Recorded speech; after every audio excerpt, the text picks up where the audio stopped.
It's difficult to imagine today, but the Beatles were once simply four young musicians trying to keep up with the extraordinary demands of Beatlemania. In 1964, their world moved at an almost impossible speed. They were recording albums, making films, touring, performing on television, and constantly being asked for another hit. There was little time to stop and question whether every song they wrote had a deeper meaning. Many of their early songs were wonderfully simple. They were built around infectious melodies, tight harmonies, and stories about love, attraction, and heartbreak. That simplicity was part of what made the Beatles so appealing. But as the years passed, John Lennon became increasingly critical of the songs he had written during those early days. One of the clearest examples was I Should Have Known Better, a song featured on the 1964 album and film A Hard Day's Night. At the time, Lennon seemed perfectly happy with it. When discussing the soundtrack in 1964, he even named I Should Have Known Better among the songs he particularly liked, alongside Can't Buy Me Love, If I Fell, and Tell Me Why. The song itself was unmistakably early Beatles. Lennon played the harmonica, while the lyrics were built around the excitement of falling in love.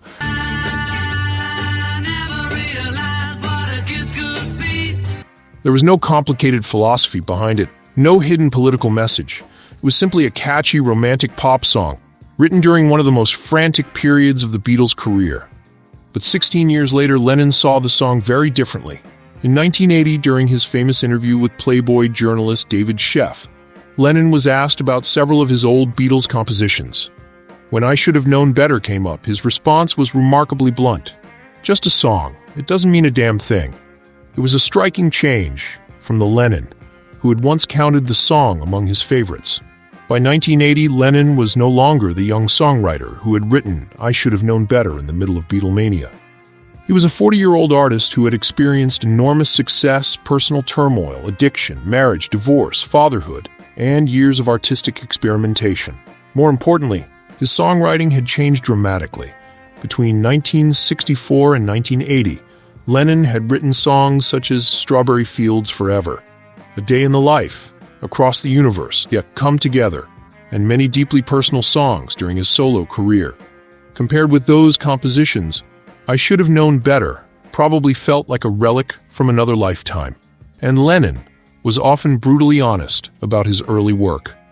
During the same Playboy interview, he dismissed I'll Get You as a song that he and Paul McCartney had attempted to write, but which, in his words, simply didn't work out.